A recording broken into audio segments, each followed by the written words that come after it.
Cases मागे घेणार आहेत आणि एकीकडून तुम्ही नोटिसा द्यायचे आंदोलकात. तुमचा दुसरा काही विषय असेल ना, आम्हाला काही घेणं देणं नाही. आपण सरळ स्टेट काम आहे आपलं, पण आमच्या सरळ स्वभावाचा फायदा तुम्ही उचलायचा नाही.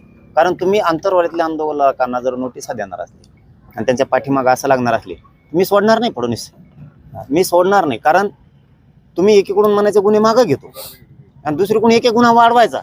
म्हणजे तुम्ही मराठ्यांना जर वेटीस धरायचा प्रयत्न केला तर तुमचा कार्यक्रम लावायला मला वेळ नाही लागणार. हे बघा, इथं एक प्रामाणिक काम करणाऱ्या आंदोलकाला तुम्ही विकत घेऊ शकत नाही, त्याच्यावरती प्रेशर आणू शकत नाहीत आणि तुम्ही आमचं काही करू बी शकत नाही.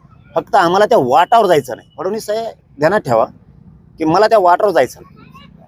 जर गनिमा काव करशील किंवा तू असा मराठ्यांचा तिरस्कार करशील आणि तू मराठ्यांना संपवण्याच्या भाषेत येणार असेल, तुझ्या पोटात एक होटात एक हे दाखवण्याचा प्रयत्न करत असेल, ज्यावेळेस तुझ्यावरती वेळ आली त्यावेळेस तू रडून, म्हणजे तो एक देवेंद्र होता पाहिला, वर होता कुठंतरी, त्याच्यावर संकट आलं की ते रडत ब्रह्मदेवाकडं महादेवाकडं पळायचा. तसं तुझ्यावर वेळ आली की तू रडत मराठ्यांच्या वाटावर येतो. आणि एकदा तुला गादी मिळाली की ते माज आल्यासारखं जे वागणूक आहे ना, ती मला पसंत नाही. आम्ही पाठीमागचे 3 महिने निवडणुकीच्या आधीचे आणि निवडणुकीच्या नंतरचे आत्ताचे 3 महिने एक ब्र शब्द त्या माणसाला बोललो नाही. आम्हाला अशी आशा होती की मराठ्यांनी सांगावं आणि फडणवीसनी करावं, अशीच प्रक्रिया होईल.